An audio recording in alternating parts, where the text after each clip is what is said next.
ശരി, ആരിഫ് മുഹമ്മദ് ഖാനും പിണറായി വിജയനും തമ്മിൽ മുഖത്തോട് മുഖം നോക്കിയാൽ അന്ന് യുദ്ധം നടക്കും. അതായിരുന്നു കേരളത്തിന്റെ സ്ഥിതി. പക്ഷെ ഇന്ന് അങ്ങനെയല്ല.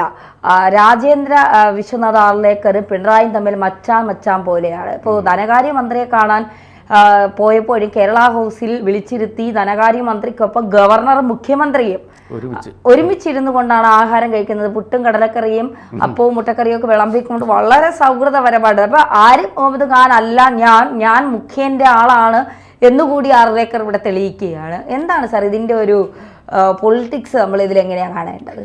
അല്ല, ഗവർണറും തമ്മിൽ ഒരു വ്യത്യാസം പെട്ടെന്ന് കേരളം ഫീൽ ചെയ്യും. അതെ അതെ. അപ്പോൾ അത്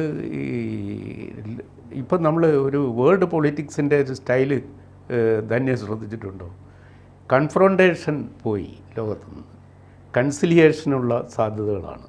ഇപ്പോൾ ഉക്രൈൻ യുദ്ധം അവസാനിപ്പിക്കാൻ, പാലസ്തീൻ യുദ്ധം അവസാനിപ്പിക്കാൻ എല്ലാം കൺസിലിയേറ്ററി മെത്തേഡ്സാണ് വേൾഡിലെ ലീഡേഴ്സ് തന്നെ ശ്രമിക്കുന്നത്. അപ്പോൾ കേരളത്തിൽ മുഖ്യമന്ത്രിയുമായി മല്ലടിക്കാത്ത ഒരു ഗവർണർ എത്തി ഇല്ലേ? അപ്പോൾ ആ ഗവർണറാണെങ്കിൽ മുഖ്യമന്ത്രിയുടെ രാഷ്ട്രീയത്തിന് തൊട്ടെതിർ രാഷ്ട്രീയ വിശ്വാസങ്ങൾ ഉള്ള ഒരാളാണ്.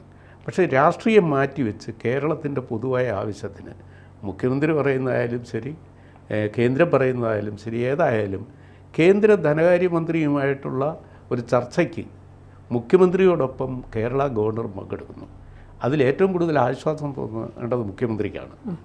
കാരണം കേന്ദ്ര ഗവൺമെൻറ് നിയോഗിച്ച ഗവർണറും കൂടെ പിന്തുണച്ച് അദ്ദേഹവും കൂടെ പങ്കെടുത്തുകൊണ്ട് കേരളത്തിൻ്റെ പൊതുവായ ആവശ്യങ്ങൾക്ക് ഒരു സംയുക്ത നിവേദനം നടത്തി ചർച്ചയിലൂടെ വേണ്ടത്ര കേരളത്തിൻ്റെ താല്പര്യത്തിന് അനുഗുണമായി സാമ്പത്തിക സഹായം നേടുക. കേരളത്തിന് ഒരുപാട് പെൻഡിങ് പ്രോജക്ട്സുകളുണ്ട്, വയനാട് പുനരധിവാസം അടക്കം.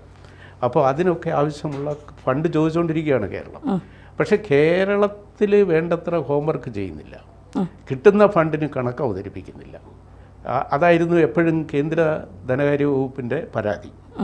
നിങ്ങൾ തന്ന പണം എന്ത് ചെയ്തു, അതിനുള്ള കണക്കെവിടെ എന്നല്ലേ അടുത്ത് ചോദിക്കേണ്ടതുള്ളൂ. പിന്നെ നമുക്ക് ഇവിടുന്ന് നികുതി ഇനത്തിൽ പിരിച്ചു കൊണ്ടുപോയ ജി എസ് ടിയുടെ കോമ്പൻസേഷൻ, ഇതൊക്കെ കേരളത്തിൻ്റെ അവകാശമാണ്, കേരളത്തിന് കിട്ടേണ്ടതാണ്. ആ കിട്ടേണ്ടതിൻ്റെ കൃത്യമായ ഹോംവർക്ക് ചെയ്ത് അതിന് സ്റ്റാറ്റിസ്റ്റിക്കലായിട്ട് ഇത്രയും തുക ഞങ്ങൾക്ക് അനുവദിച്ചു, ഇത്ര അതിൻ്റെ യൂട്ടിലിറ്റി അങ്ങ് ഈ രീതിയിലായിരുന്നു, ഇനി ഇത്രയും ലഭിക്കണം, കേന്ദ്രം തരാനുള്ളത് ഇത്രയാണെന്നൊരു കാര്യകാരണ ബോധത്തോടെ കണക്ക് അവതരിപ്പിച്ച് ഡിമാൻഡ് ചെയ്യുന്നതിന് പകരം ഇതിനെ രാഷ്ട്രീയവൽക്കരിക്കാനാണ് ഇവിടുത്തെ ഭരണകൂടം ഇതുവരെയും ശ്രമിച്ചു കണ്ടത്.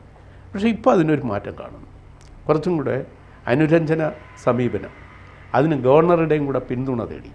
അപ്പോൾ ഇതുവരെ നമ്മുടെ ഒരു ഫെഡറൽ സംവിധാനത്തിൽ ഒരിക്കലും ഇല്ല. മുഖ്യമന്ത്രിയും ഗവർണറും കൂടെ ഒന്നിച്ച് ഒരു സംസ്ഥാനത്തിൻ്റെ ആവശ്യത്തിന് വേണ്ടി, അതും കേരള ഹൗസിൽ ധനമന്ത്രിയുടെ ഓഫീസിൽ അങ്ങ് എന്നല്ല, അപ്പോയിൻമെൻറ്റ് വാങ്ങിയിട്ട് അവരെ ഒരു സൗഹൃദ വിരുന്നിന് കേരള ഹൗസിൽ ക്ഷണിക്കുകയും പ്രാതൽ കഴിച്ചുകൊണ്ടിരിക്കുന്നതിനിടയിൽ 1 മണിക്കൂറോളം കേരളത്തിൻ്റെ ആവശ്യം അവതരിപ്പിക്കുകയും അനുഭാവപൂർവ്വം പരിഗണിക്കാം എന്ന ഉറപ്പ് വാങ്ങുകയും ചെയ്തു. ഇതിനകത്തൊരു രാഷ്ട്രീയം കൂടി കാണാതിരിക്കാൻ തരമില്ല. എന്താണ് ആ രാഷ്ട്രീയം? കേരളത്തിൽ ഇപ്പോൾ ഭരണം നടത്തുന്ന ഇടതുമുന്നണിയും കേന്ദ്രം ഭരിക്കുന്ന BJPയും കേരളത്തിൽ അടുത്ത വർഷം നടക്കാൻ പോകുന്ന തിരഞ്ഞെടുപ്പിൽ സ്വീകരിക്കേണ്ട ഒരു എതിരിടുന്ന സമീപനമല്ല, സഹകരിക്കുന്ന സമീപനം. അങ്ങനെ സഹകരിക്കുകയാണെങ്കിൽ കേരളത്തിൽ ഒരു തുടർഭരണത്തിനുള്ള സാധ്യത തള്ളിക്കളഞ്ഞുകൂടാ. ഇടതുമുന്നണിയുടെ തുടർഭരണത്തിനുള്ള അനന്ത സാധ്യതയാണ്. അപ്പോൾ അത് ഏകപക്ഷീയമായിരിക്കത്തില്ല, ആ പിന്തുണയും സഹായവും റെസിപ്രോക്കലായിരിക്കും, അന്യോന്യമുള്ള സഹായമായിരിക്കും. അത് കോൺഗ്രസിൻ്റെ ആമാടഗീറുകളെയും കേരളത്തിൽ അതായിരിക്കും അതിൻ്റെ പൊളിറ്റിക്സ്. പക്ഷേ ഗവർണറുടെ ഈ മാറ്റത്തിനുള്ള കാരണം എന്തായാലും പുതിയ തന്ത്രങ്ങൾ എന്തെങ്കിലും ആയിരിക്കുമോ? പിണറായി വിജയൻ്റെ മനസ്സിൽ ശരി തുടർ ഭരണത്തിനുള്ള ഒരു കാൽവയ്പായിരിക്കാം. പക്ഷെ ഗവർണർ ഒറ്റയടിക്ക് ഇങ്ങനെ മാറാനുള്ള കാരണം കേരളത്തിൽ BJPയും പിന്നെ CPMും തർക്കിച്ചു നിന്നാൽ ആർക്കാണ് ഗുണം? ഇപ്പോൾ ഓക്കെ, കഴിഞ്ഞ ഗവൺമെൻറ്റിൻ്റെ കാലത്തായാലും ഇപ്പോഴുള്ള LDF ഗവൺമെൻറ്റിൻ്റെ കാലത്തായാലും ഈ ഗവൺമെൻറ്റിനെ കേന്ദ്രം ശാസിക്കാനോ വേണ്ടി വന്നാൽ ഡിസ്മിസ് ചെയ്യാൻ പോലുമുള്ള എന്തെല്ലാം കാരണങ്ങളുണ്ടായിരുന്നു. എത്രയോ ആളുകൾ പ്രതീക്ഷിച്ചു ആ സ്വർണ്ണക്കള്ളക്കടത്തിൻ്റെ സമയത്ത്. ഇത് പിണറായി വിജയൻ്റെ ഓഫീസിലേക്ക് എത്താൻ പോവുകയാണ്, അദ്ദേഹം എന്താ പോകും, ഇല്ലെങ്കിൽ കേന്ദ്രം ഡിസ്മിസ് ചെയ്യേണ്ട ഒരു ഘട്ടം വരെ എത്തും എന്ന്. അന്ന് പിണറായി വിജയൻ ഗവൺമെൻറ്റിനും അതിനെ നയിക്കുന്ന പാർട്ടിക്കും ഉത്തരം മുട്ടിയ സന്ദർഭത്തിൽ ഒരു വടിയെറിഞ്ഞു കൊടുത്തത് ഒരു കേന്ദ്രമന്ത്രിയാണ്. ഇത്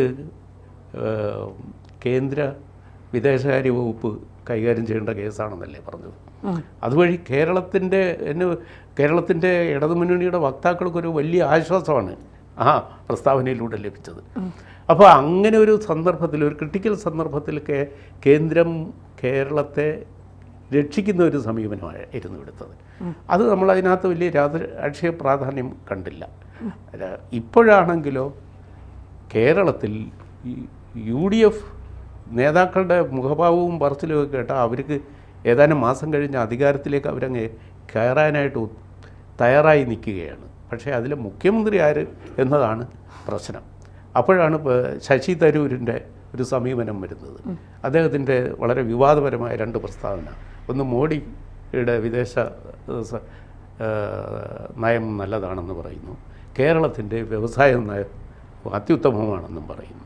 അപ്പോൾ അത് ഒരു കോൺഗ്രസ് നേതാവായ ശശി തരൂരിൽ നിന്ന് അങ്ങനെ ഒരു വാചകം വന്നപ്പോൾ കേരളത്തിലെ കോൺഗ്രസ് നേതാക്കൾ, പ്രതിപക്ഷ നേതാവ് മുതൽ മുൻ പ്രതിപക്ഷ നേതാവ് വരെയുള്ളവർ അങ്കലാപ്പിലായി. ആ വീട്ടിലാണ് ഇന്നലെ ശശി തരൂർ മുഖ്യമന്ത്രിയുമായ ഒരു സെൽഫി എടുത്ത് പ്രചരിപ്പിച്ചിട്ടുണ്ട്. അതും കേരളത്തിന് ഒരു കോൺഗ്രസ് നേതൃത്വത്തിന് അലോസരം ഉണ്ടാക്കുന്നതാണ്. പക്ഷേ ഇപ്പോൾ കോൺഗ്രസ്സുകാരെ അത്തരത്തിൽ ശുഭാപ്തി വിശ്വാസത്തോടെ തിരഞ്ഞെടുപ്പിനെ നേരിടാൻ ഒരുങ്ങുമ്പോൾ BJPയുടെ ഗവർണറും ഗവൺമെൻറ് നിയോഗിച്ച ഗവർണറാണല്ലോ, ഗവർണറും കേരളത്തിലെ മുഖ്യമന്ത്രിയും തമ്മിൽ ഒരു അനുരഞ്ജന സമീപനത്തോടെ കേരളത്തിൻ്റെ പൊതുവായ ആവശ്യത്തിന് ഡൽഹിയിൽ ചെന്ന് ധനകാര്യമന്ത്രി നിർമ്മലാ സീതാരാമനുമായിട്ട് ചർച്ച നടത്തുന്നു. ആ പിക്ചർ അടക്കം ഇന്ന് മാധ്യമങ്ങളിലെല്ലാം വന്നിട്ടുണ്ടല്ലോ. ആ പിക്ചർ വളരെ വാചാലമാണ്, ഒരുപാട് ഓളയും സംസാരിക്കുന്നുണ്ട്. അത് ഭാവി രാഷ്ട്രീയത്തിലേക്കുള്ള ചൂണ്ടുപലകയുമാണ്. അതായത് വ്യക്തമായി പറഞ്ഞാൽ കേരളത്തിൽ ഇനിയും കോൺഗ്രസ് ഭരണത്തിൽ നിന്നും മാറി നിൽക്കാനുള്ള ഒരു സൂചന അതിൻ്റെ പിന്നിലെ രാഷ്ട്രീയത്തിനുണ്ട്. അതായത് ചുരുക്കം പറഞ്ഞാൽ കോൺഗ്രസ് മനക്കോട്ട് കെട്ടിയിട്ട് കാര്യമില്ല, BJPയും CPM-ഉം ഒന്നിച്ചുകൊണ്ട് വീണ്ടും ഒരു 4ാം തുടർഭരണത്തിന് ഏത് തരത്തിൽ ഒന്നിക്കും, ഏതായിരിക്കും ആ ഒന്നിപ്പിൻ്റെ ബൗണ്ടറീസ്, അത് മാത്രമേ ഉള്ളൂ ഇനി തീരുമാനിക്കാൻ.